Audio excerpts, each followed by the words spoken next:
Welcome to Native America Calling. I'm Andy Murphy, sitting in for Sean Spruce. Power struggles at the highest levels of government are pushing the boundaries of governance for at least two tribes. A dispute at the Northern Cheyenne tribe includes forced removals of elected leaders and even arrests. And the Navajo Nation president insists he will not step down after a series of mismanagement allegations. We'll get updates on these issues and touch in on some other notable stories right after the news.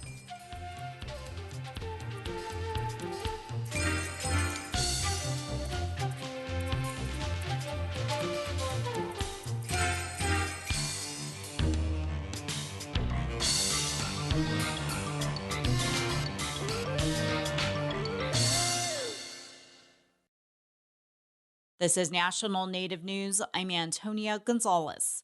It's been 100 years, but the Vatican is now expected to return Indigenous artifacts to Canada. As Dan Karpinchuk reports, Indigenous communities are preparing for the return of the sacred items. The museum in the Vatican City has held the artifacts since 1925, but in a few weeks an announcement is expected that will see the return of dozens of artifacts that could be back in Canada by the end of the year. Indigenous communities have been calling on the Catholic Church for decades to return them. The National Chief of the Assembly of First Nations, Cindy Woodhouse-Nepenak, has described the artifacts as living, sacred pieces of Indigenous cultures and ceremonies and must be treated as the invaluable objects they are. Cody Grote is an assistant professor of history and Indigenous studies at Western University in Ontario. To us, these aren't just artifacts that we're going to put behind a glass case. These are ancestors in their own right. They have their own sentience, their own being. So when we repatriate these cultural items, we have to recognize that there's ceremony associated with that. This can't just be a transfer from one box to another to an institution. These are ancestors who need to be welcomed back with ceremony and cultural protocol. Grote says it's not exactly clear what artifacts are held by the Vatican, but an exhibit at the Vatican in 1925 also published a catalog of specific artifacts, and that's a starting point, he says, to find out what else might be in the collection. Grote also says the artifacts are expected to be transferred to the Canadian Conference of Catholic Bishops and that the Canadian Museum of History is expected to act as an intermediary. He also says it's important that in all points of the process, First Nations need to be part of the discussions, as he's sure there will be challenges, since the process is expected to be long and slow, but also one that is long overdue. For National Native News, I'm Dan Karpinchuk. The play Blue Jays Canoe About Loss, Resilience, and the Power of Native Stories opens next month. Brian Bull, senior reporter for Buffalo's Fire, has this preview. The story centers around Blue Jay, a DJ at a fictional tribal radio station in Oregon's Willamette Valley. And good afternoon, and a good day it is indeed. Kirby Brown plays Blue Jay, who informs and entertains his listeners through the COVID-19 pandemic and the 2020 wildfires. But Blue Jay also struggles. One of Blue Jay's tragic flaws is that he just doesn't ask for help. When the stuff starts hitting the fan, that's when we got to hold each other tight. The big mystery in the play surrounds an incomplete wooden canoe Blue Jay has in storage. The reason why it's been left undone unearths a past tragedy, which has given Blue Jay survivor's guilt. Marta Lou Clifford and Theresa May co-wrote Blue Jay's Canoe. Both have specific lessons they'd like the audience to leave with. I want them to leave with the importance of stories, the importance of family, and how they are all connected. Indigenous stories are not artifacts. They're not myths from some time past. They carry knowledge for the present. The storyline also weaves in traditional teachings and legends, told through a spirit person named Heron, who will eventually be key to solving the show's mystery. Did you ever hear a story that saved your life? Blue Jay's Canoe runs through November 23rd at the Very Little Theater in Eugene. For National Native News, I'm Brian Bull. U.S. Senator Lisa Murkowski, chair of the Senate Committee on Indian Affairs, and Vice Chair U.S. Senator Brian Schatz are hosting a hearing Wednesday on the impacts of the federal government shutdown and tribes. Witnesses are leaders from national Native organizations, including in areas of health and education. The hearing in Washington will also be streamed online. I'm Antonia Gonzalez.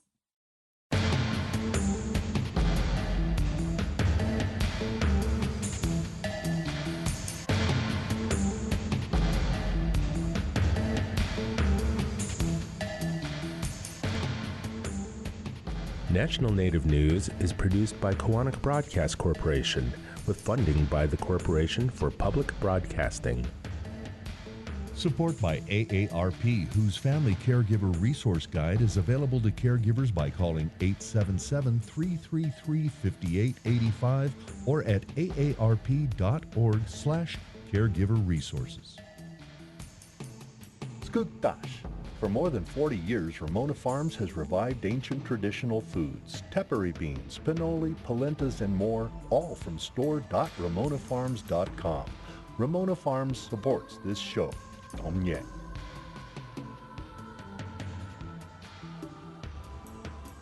Native Voice One, the Native American Radio Network.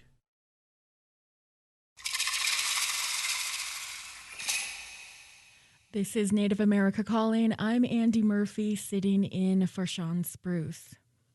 The president of the Navajo Nation is facing increasing criticism as the rift grows between his office and members of the tribal council. Some council members are joining the calls for him to resign. It comes amid allegations of mismanagement and even missing tribal funds. President Boo Nygren insists he will remain in his post. Another months-long dispute in Montana has Northern Cheyenne tribal members confused about who is in charge of that tribe's government. The dispute just culminated in the arrest of several council members and authorities freezing their bank accounts. Today on our show, we're getting some updates on news events around the country. We'll hear from journalists and tribal officials on issues including a move by tribes in California to ensure protections of a new national monument there. Join us by calling 1-800-996-2848. That's also 1-800-99-NATIVE. Joining us now from Window Rock, Arizona is Krista Allen. She is the editor of the Navajo Times, and she is Diné. Welcome back to Native America Calling, Krista. Good morning. Thank you for having me.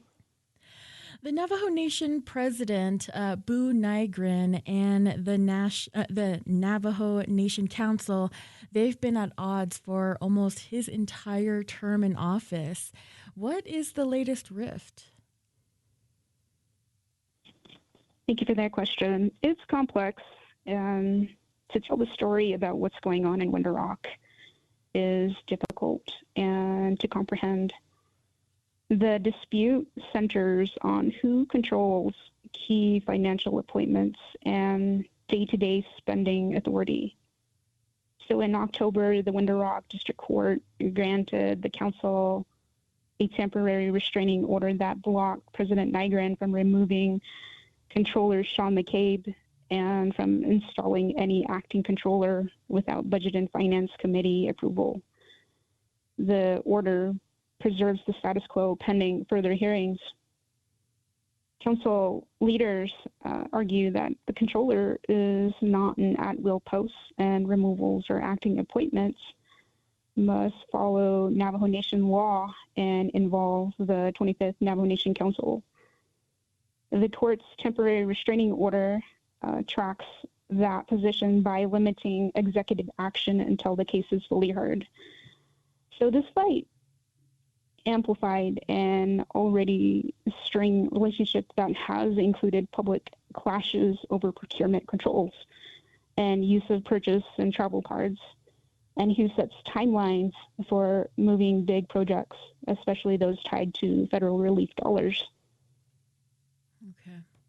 How is the dispute between President Nygren and the council affecting government operations so far?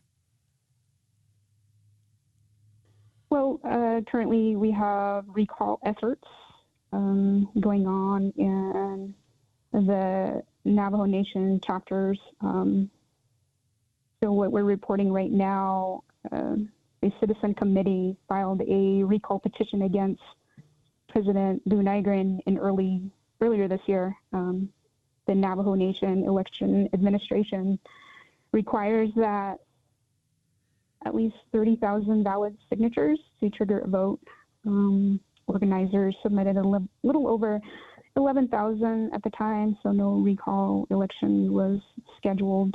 Reporting at the time identified former Human Resources Director Debbie Nez Manuel, who worked for the Nygren administration, among the organizers.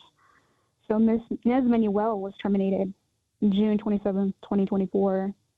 So separately, some of the chapters are currently passing chapter resolutions calling for removal or resignation. The Office of the President publicly acknowledged those resolutions and responded that the administration would continue its work. No recall election has been held since. Okay. So President Nygren tried to install a new controller. This is what you mentioned just a while ago. And the controller is the person who oversees the Navajo Nation budget. What is the reason he gives for doing that or trying to do that? Mm-hmm. Yeah, absolutely. That's a great question. According to my findings, something internal.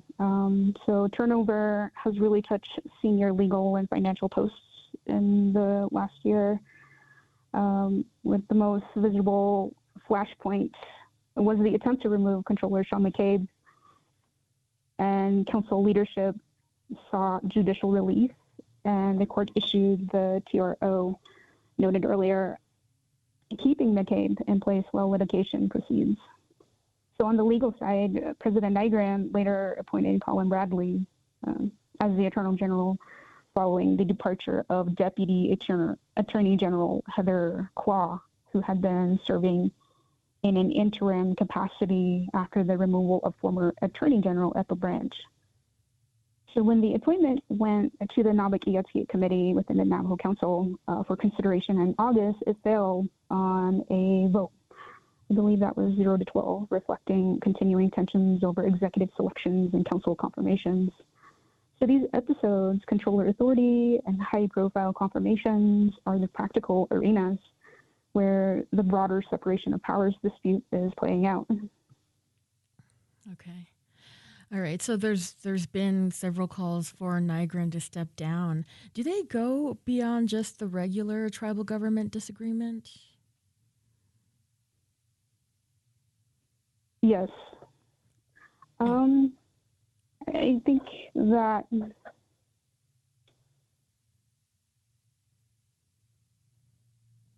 I'm sorry, you're going to have to rephrase that.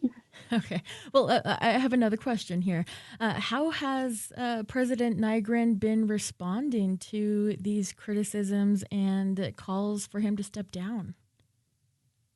That he's not going to step down. He's not going to resign is what we're getting.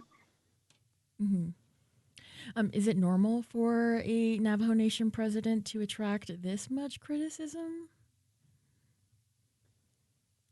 Within the last administration, Jonathan Nez, no, not as far as I know. But earlier administrations, it did happen. Okay. Well, I know, Nygren has publicly responded to an allegation that there was $24 million missing from the Navajo Nation government accounts. The misplaced $24 million is associated with a prefabricated or modular home manufacturer. He denied there is any missing money. Can you talk about your coverage of Zenny Home and this allegation of $24 million missing and not missing? Yes, Zenny Home. My team and I are currently covering that. We've documented a special prosecutor review into how Navajo housing dollars were used after Zenny Home closed its Lake Chee factory near Page, Arizona, and delivered far fewer units than initially anticipated under evolving agreements. Our coverage at the Navajo Times also noted a council probe into whether $24 million in federal relief housing funds tied to Zenny Homes were handled properly, with formal hearings requested by the Budget and Finance Committee. And what we're watching right now is what was promised versus delivered in signed agreements and amendments. We're also looking at payment timing and procurement steps, meaning were they consistent with Navajo law and federal requirements? Also, independent scrutiny, outcomes from the court-appointed special prosecutor, and any audits or filings that clarify performance and accountability. So these threads connect directly to the current power struggle because controller authority, contracting, and documentation are where policy meets execution. Okay. So what was promised and what was delivered?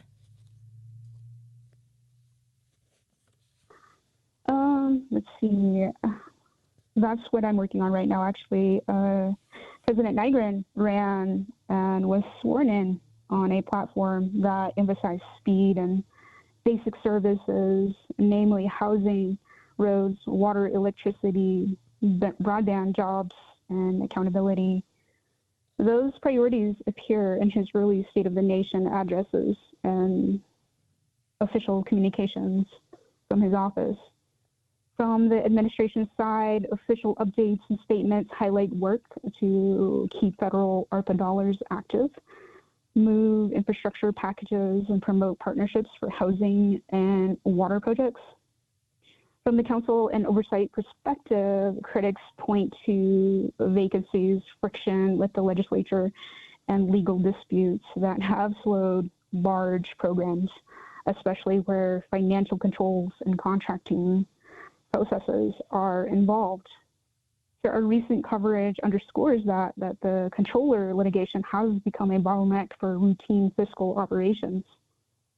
And just to summarize, the administration has pushed visibility and tempo, while structural progress on housing and big-ticket infrastructure remains contested and under ongoing oversight.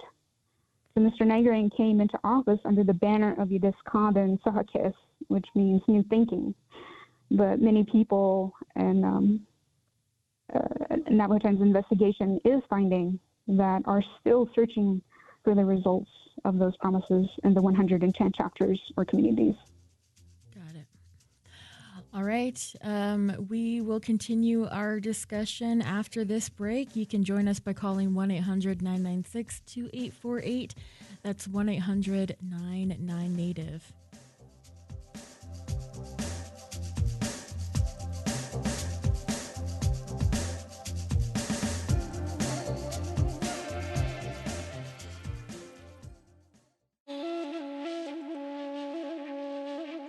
One million Native Americans and Alaska Natives are at risk of going hungry if the funds for federal food assistance for low-income people run out at the end of this week. We'll hear about how some tribes are working now to fill the gap caused by the government shutdown. That's on the menu on the next Native America Calling.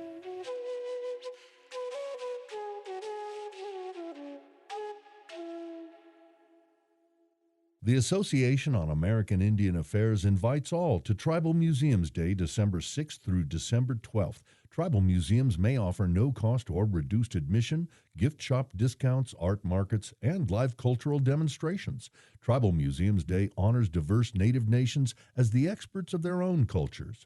You can find a map of tribal museums and more at indian-affairs.org/Tribal Museums Day. The association supports this show. Thank you for listening to Native America Calling. I'm Andy Murphy, and we're taking a look at a couple of tribal government disputes today. Later, we'll talk about future protections for Chuckwalla National Monument. If you would like to join us with a comment or question, you can do so at 1-800-996-2848. That's 1-800-99-NATIVE.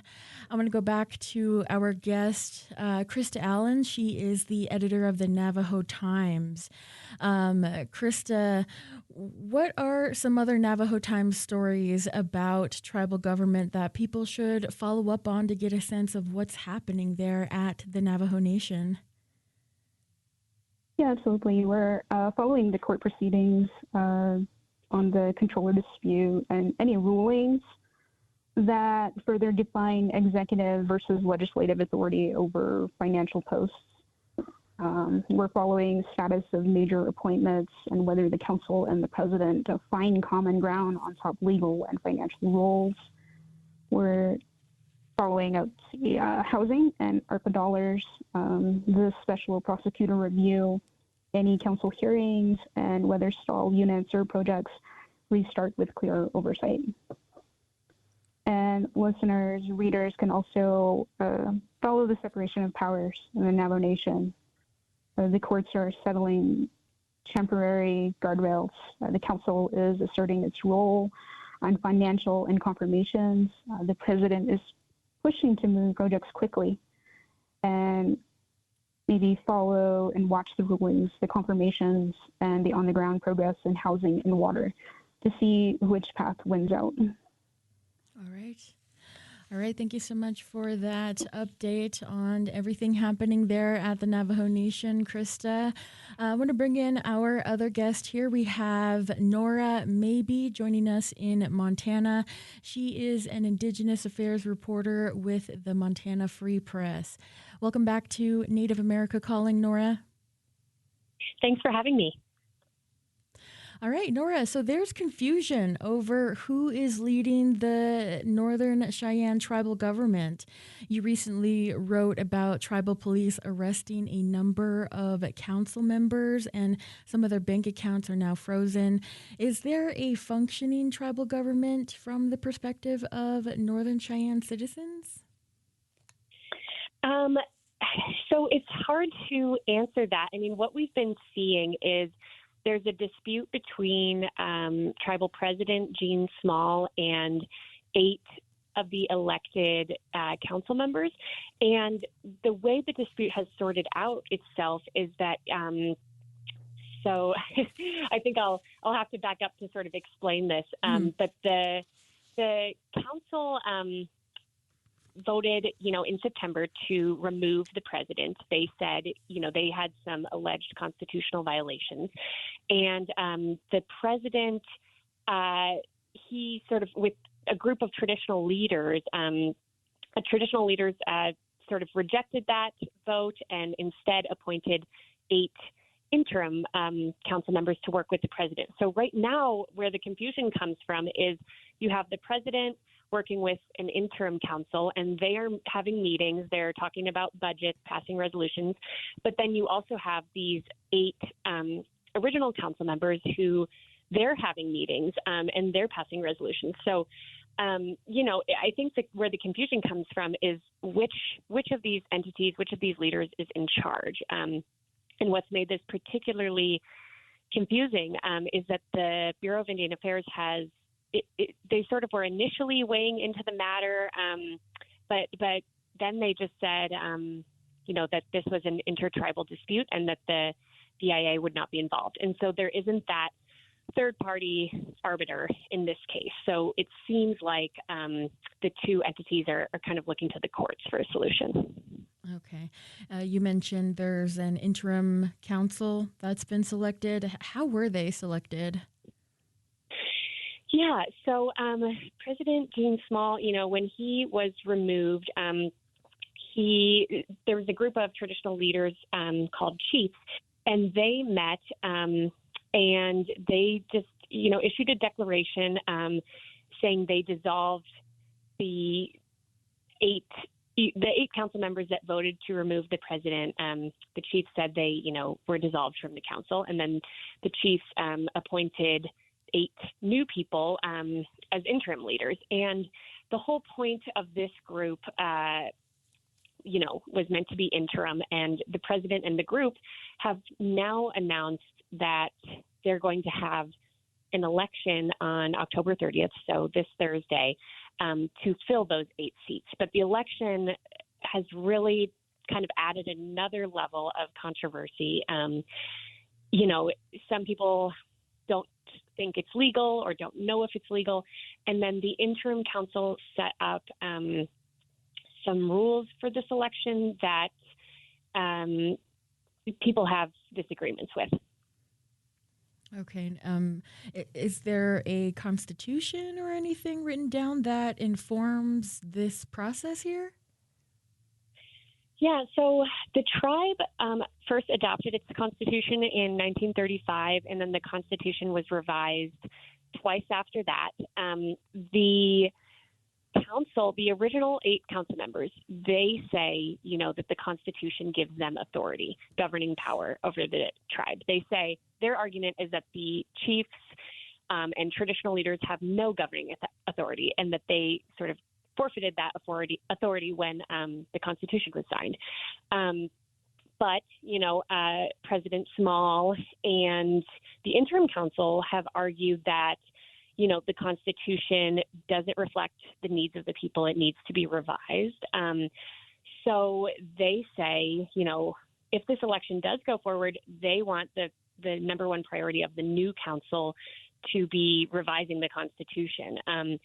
And, notably, both the president and the 8 council members have submitted, they've turned to the Northern Cheyenne Constitutional Court for answers, and that's a court that deals with violations of the tribal constitution. And so the Constitution definitely is, at the heart of this, but it's kind of unclear, where this conflict will go.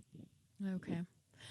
You mentioned there's an election that's taking place this week. It actually includes women from running.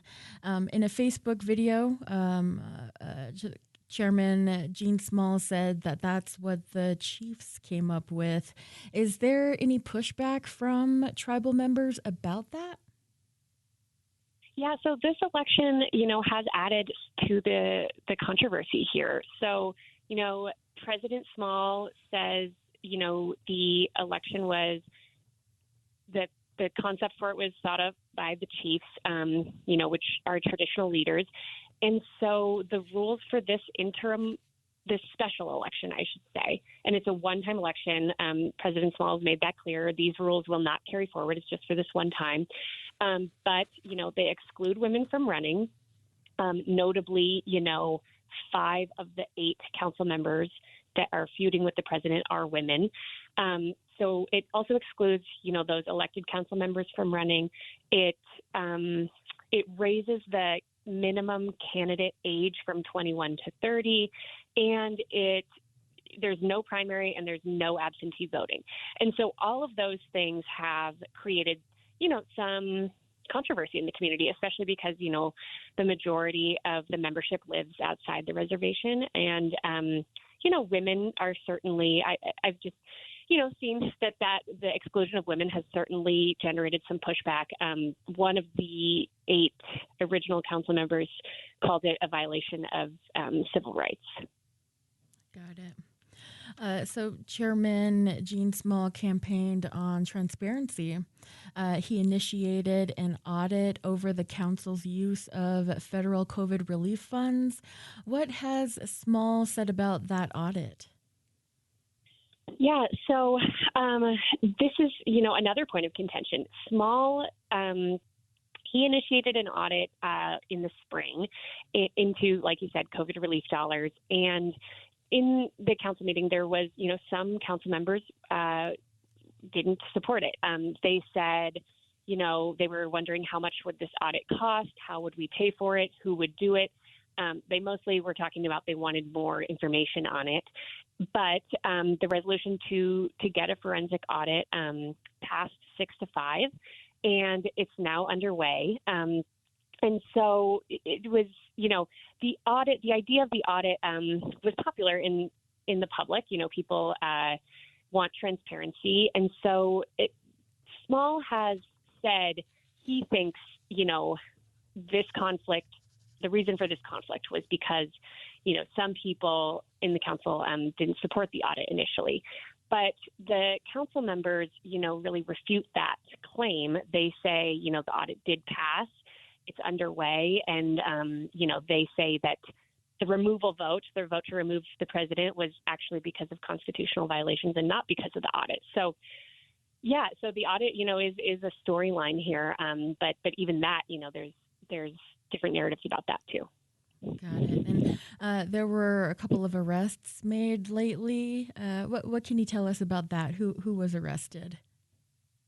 Yeah, so earlier this month, 4 of the original council members were arrested when they entered the tribal building. And some of their family members who were with them were arrested too. And they were charged with offenses related to the protection of government officials, employees, and law enforcement officers. That's a offense in the tribe's law and order code. Some of those members were held in jail for 52 hours. And they told me, the arrest was really stressful and traumatic. It caused some undue stress on their family members and things like that. So, yeah, I would just say, it's an example of how this conflict has really escalated. Got it. So what's next for for Chairman Small, and what should we expect for the upcoming election? Yeah, so I think the next thing to watch is the election, which will be Thursday. Some of the original 8 council members have said, we don't know if the election is happening. We think some people are confused, some people won't vote. So I'm kind of watching to see what happens there. Both Small and the original council have submitted filings in constitutional court. So I'm also watching to see what happens there. Small, he submitted a motion for declaratory judgment, asking the constitutional court to declare that he was not legally removed as president. And he has not heard back from that claim. I haven't seen a response, at least, I'll say. And then the 8 original council members, they filed a complaint in the same court, and their complaint was against the chiefs, their traditional leaders, and they're asking the court to declare that the council, not the chiefs, have governing authority over the tribe. Their complaint was dismissed because the court said it didn't have jurisdiction, but that did not discourage the group. They said they're going to continue to look for answers in the court. So I think for me, I'll be watching what happens in this election, if it does occur, and then I'm going to be watching the court too. All right. Well, Nora, we will also be looking out for your updates, too, at the Montana Free Press. Thank you so much for joining us today. I'd like to move on to another guest we have with us. Joining us from California is Thomas Torres. He is the former chairman of the Torres Martinez Desert Cahuilla Indians. Welcome back to Native America Calling, Chairman Torres. Good afternoon. Thank you for having me. So former President Joe Biden designated Chuckwalla a national monument. What is the status now, almost a year later? Almost a year later, there's been some tidings of the current administration wanting to rescind the monument. So on a parallel note, the commission is moving forward. We've established commissioners. The 5 tribes have established representatives to represent each one of the 5 tribes to be a commissioner, as stated in the proclamation signed by President Biden.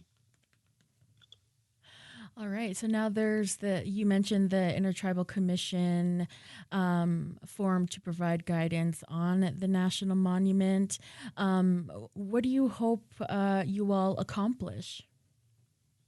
As far as the commission, we hope to accomplish the co-management, co-stewardship of the monument, because we've learned through experience the monuments that surround us, such as the Santa Rosa, San Jacinto National Monument.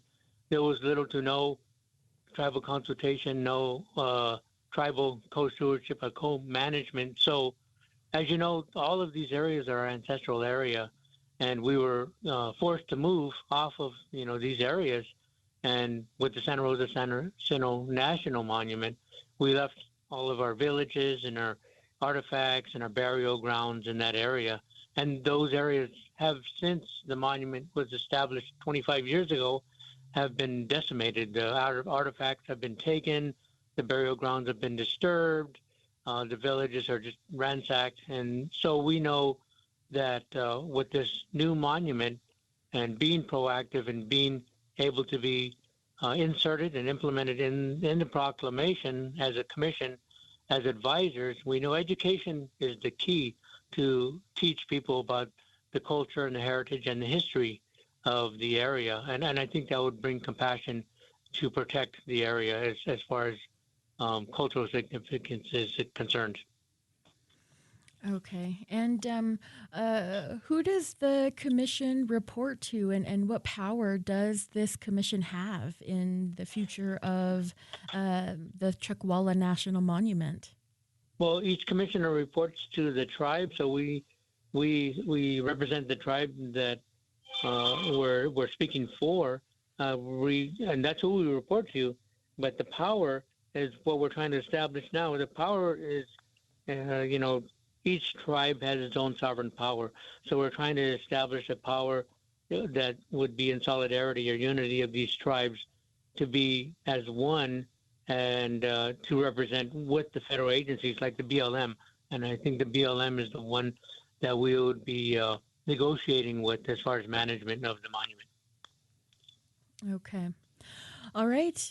We are talking with Thomas Torres right now. He is the former chairman of the Torres Martinez Desert Cahuilla Indians. It's one of several tribes that are part of a commission that are wanting to protect the national monument, Chuckwalla National Monument. You can join our conversation by calling 1-800-996-2848. That's also 1-800-99-NATIVE. You can also comment on our social media pages as well. We'll be back after this break.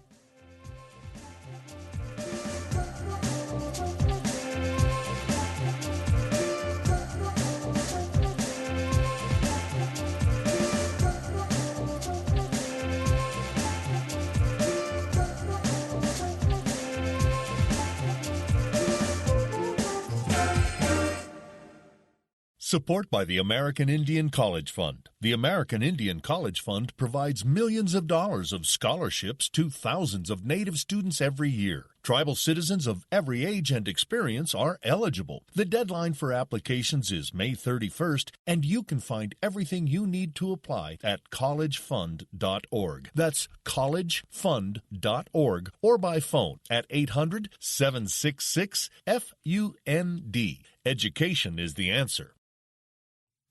You're listening to Native America Calling. I'm Andy Murphy, sitting in for Sean Spruce. We've been talking about the future of the Chuckwalla National Monument, and later we'll hear about an effort to honor the Wampanoag tribe in Martha's Vineyard Schools in Massachusetts. Join us by calling 1-800-996-2848. That's also 1-800-99-NATIVE. I want to bring back in our guest, former chairman of the Torres Martinez Desert Cahuilla Indians, Thomas Torres. Chairman Torres, I want to ask you about what is at stake here. I understand there's a group of folks who have interest in removing the presidential power or removing prerogatives from the president under the Antiquities Act. What does that mean?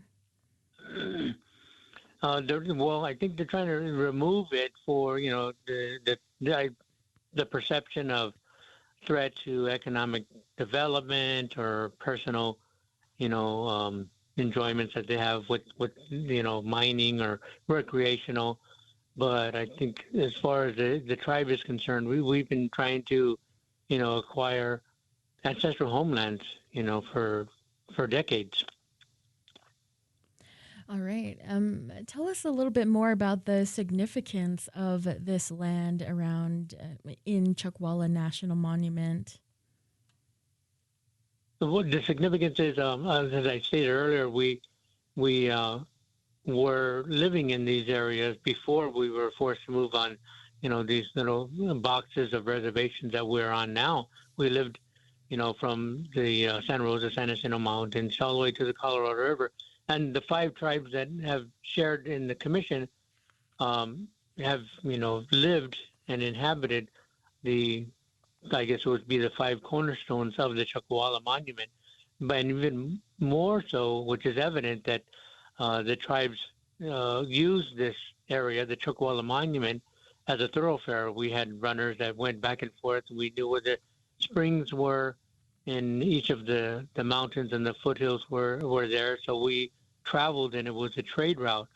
But more important than the trade route in between or through the monument is the sacred, significance of the area, such as Torres Martinez at the west end of the monument is where we had villages when the ancient Salton Sea, the Cahuilla Lake, was alive and brought freshwater fish. So all along the shoreline, we had villages.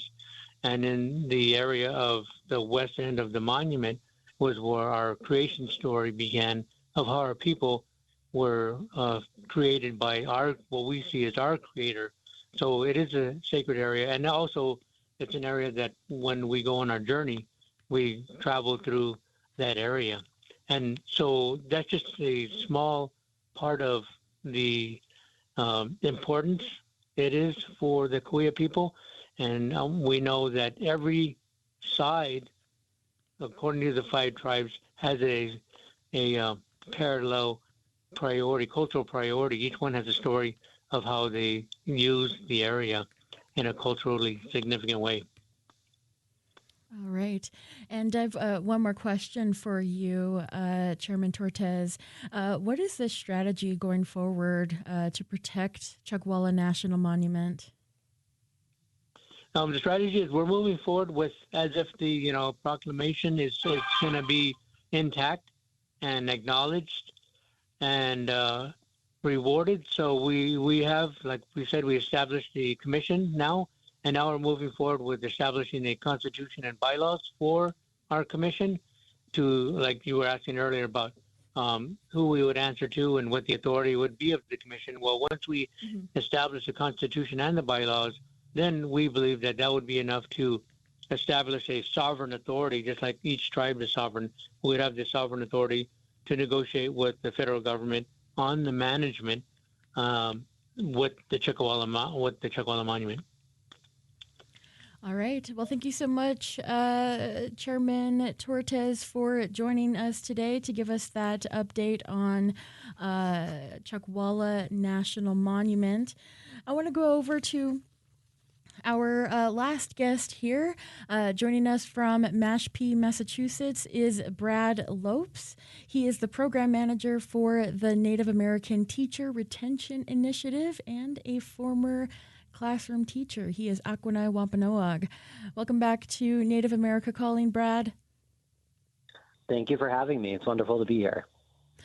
Brad, you've been a part of an effort to have the Aquinnah Wampanoag tribe's flag flying at Martha's Vineyard schools. Why do you feel there's a need to have the flag up at schools in Martha's Vineyard? A long time coming. It's an idea that many people in our community have had for a long time, for generations, I think. And I just happen to be in a position where I can help move some of that forward right now. So I think it's really critically important because oftentimes when our kiddos go to public schools, they don't see themselves represented accurately, and they don't see their sovereignty honored in many ways. And although this is a very small action, in my opinion, I think it makes it so that our kids and our families feel more seen, valued, and heard. And just that our sovereignty is understood at a different level and respected too as well. So it's I think a long time coming. All right. And what's been the process so far to get us here, and what are some of the hurdles remaining? Well, I have the fortunate opportunity for the last 2 years. I've worked in our sister community of Mashpee, located on Cape Cod full time. And in that time period, the whole time I've been here, there have been Mashpee Wampanoag flags flying at all 3 public schools here. And I've been to other tribal nations who the local education agency or school district also flies their tribal flag. So a lot of it's been based off of models that other tribal nations have already pursued and been successful with. And a lot of this started, listening to community members about really what needs to change and what's important to see moving forward in schools. And one of those ideas that came out of those conversations, which continue on, has been that representation, that flag piece, as well as other things that I think can be more effective over time, like curriculum change, Native teacher representation, that kind of stuff. But ultimately, I took that and I started to have conversations with some of the island administrators, who then invited me to come to a school committee meeting for the Up Island School District and just talk about why I feel it's really important. And after that meeting, folks were really on board. There was really no one that was against the action, which I thought was really nice. And there's only really one barrier in our way, which is that both schools are on town property, and the town has a policy around flags, like what flags are accepted to fly. And unfortunately, tribal flags, like our flag, are not included in that. So we're working with the towns to make an exemption or to really find a way forward because, it's one of those things that when a lot of non-Native people are pushing the policy, something they don't think about or something they might not include. So, just kind of moving that forward and gotten some really good signs there. All right. Brad, tell us about the flag. What does it look like? What's on it? So our flag has our tribal seal on it.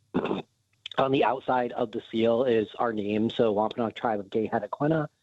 For about, give or take, for about 300 plus years, English settlers called it Gay Head because it reminded them of the cliffs in Dover and our sacred cliffs in Aquinnah. And then on the centerpiece of the seal, what you see is actually those red clay cliffs. They're red, yellow, gray, black. And they're very sacred to us. They're very important. They're a protected site as well, meaning that only our tribal citizens can harvest clay from that area or interact with the clay cliffs. And then what you see in the foreground, kind of right in front of the cliffs, is Moship. And Moship is a giant. He's a very important figure within our storytelling tradition, and is really responsible for the creation of Martha's Vineyard. He's just seen like a school teacher, like a very important and good guide for our people in many ways. And he's standing kind of right in front of an area that he would have loved to occupy and hang out in the past. And he's holding a whale in his hand. And that ties back to our very close relationships with whales, but also how they have historically been a source of sustenance for us, as well as Moship. Got it. All right. You mentioned you're now working with the town. If everything goes fine, things go through with the community, will this reflect a greater acknowledgement of the tribe from non-Indigenous people, you think? Yes, I do think it will have that effect. And, I think people will understand our sovereignty a little bit more by doing these kinds of efforts and understanding, the relationship that we have to the state, to the federal government, as well as other parties. All right. So you're going to be assuming a new position where you're going to be heading the education for Aquinnah. What do you envision for the future of education for the tribe? And are you looking to implement any specific initiatives? Well, I haven't started yet, so I'm not going to get too far ahead of myself. But I have lots of ideas, lots of thoughts. Really, I think they center around like youth empowerment and really empowering our youth to not only really honor their culture, but to step into leadership positions. So really getting them ready for becoming tribal leaders, for leading tribal departments, for leading tribal serving institutions. I think really expanding their availability of options. Being an island tribe, sometimes the exposure to the mainland is limited or not as accessible. Having a very strong bond with our sister community here in Mashpee, I think, is another big priority because we're all Wampanoag. We are separate political entities, but we're all Wampanoag. And having more opportunities for our youth to interact with Mashpee youth is really important to me.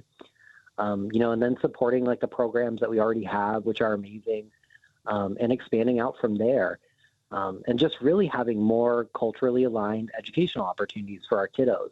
that usually when they're going to public schools don't get that experience very often in that kind of setting. And then finally, I think just really working on the tribe-school relationship. So making sure that we have really good relationship with the schools, and I have a really great model to work from after spending time here in Mashpee. All right. What does that bond between Mashpee and Aquinnah look like, and how has it changed over the years? It's always been super strong. We are two of the remaining historic Wampanoag communities, meaning that we've been here for tens of thousands of years, made it through King Philip's War and all the other aggression that the state has really thrown towards our way. We share lots of kinship ties, so many of our families have shared lineage between Mashpee and Aquinnah, and so there's lots of those ties. But linguistically, we're tied as well. We speak the same language other than a brief dialect difference sometimes on the islands. And so we've always had this close bond, and it's really what has gotten us through a lot of aggressive periods because, throughout the 1800s when the state of Massachusetts is really being aggressive towards us, our communities are very much so working together to fight that and to push back and to ensure that culture carries on. And so it's been a great honor to serve in this community and to continue those ties moving forward for all of the future generations. All right. How have education opportunities improved on the island over the years also? I would say that what we're seeing in schools has improved from content to instruction to just who's really kind of the one teaching that content and leading that instruction. I think a lot of that has changed. We don't see a lot of the stereotypical offensive uses of interpretations or anything like that as much anymore. But there's still challenges, and for example, we're not heavily represented in the teaching population or the school staff population, both on the Cape and the islands. But as far as I'm aware, I don't believe there's a single Wampanoag teacher employed on the island. So that, really poses some challenges when a lot of the people instructing our kiddos don't share those same similarities with our kiddos and our families. So I think that's been a challenge, but, hopefully that improves as we move forward. And I would also love to see us have our own tribal school in Aquinnah, which, will take a lot more time to plan and get, prepared. But we have a great model here in Mashpee with the Weedamoo School, so I know it's more than possible. Do you have any concerns that the issues facing public education, like the shuttering of the Department of Education, will affect your new position or your goals for the future? I think that's going to have lots of effects if it comes to fruition in many ways. For tribal nations, much of the relationship that we have with education is through the federal government. Whether it is the Office of Indian Education or the Bureau of Indian Education, both of those bodies very much so function from a federal standpoint. And so I think one of the concerns I have is that if this proposed notion of funding being redistributed to the states or certain aspects of the DOE being redistributed to other agencies, it makes me worried for a variety of reasons. It makes me worried about the stability of things. Again, I think if you really have that model of transferring the money to the states, then a lot of what we're going to see is going to be based on the state-tribe relationship. Right. And depending on which state in which your tribe currently mostly occupies, that might end up with a much different experience. We have not always had the best relationship with Massachusetts. So it makes me nervous to think of a future where the dominant power at control here in terms of funding or programs or whatever it might be, might be a body that we've had issues with before. Not saying that we haven't had these similar issues with the federal government, but at least with the trust and treaty responsibility of the U.S. government, there's at least a legal backing we can fall back on. Okay. All right. Well, that is the end of our hour there. I'd like to say thank you to everybody who joined us today. We had Brad Lopes, Former chairman of the Torres Martinez Desert Cahuilla Indians, Thomas Tortes, Nora Mabey, and Krista Allen. Join us tomorrow for The Menu. I'm Andy Murphy. Support provided by Amerind. Amerind is 100% tribally owned and partners with tribes and their businesses to provide affordable commercial insurance coverage, protect tribal sovereignty, and strengthen Native American communities by helping to keep dollars in Indian country. Information about property, liability, commercial auto, and workers' comp available at Amerind.com. That's AMERIND.com.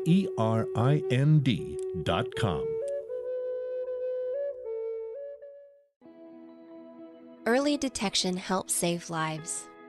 Talk with your Indian healthcare provider to learn which breast cancer screening options are right for you. For more information, visit healthcare.gov/coverage or call 1-800-318-2596. A message from the Centers for Medicare and Medicaid Services.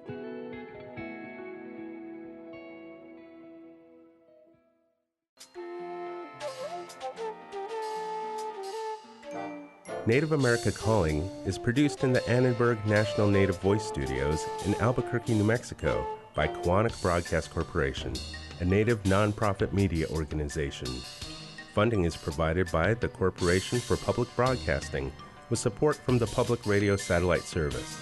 Music is by Brent Michael Davids. Native Voice One, the Native American Radio Network.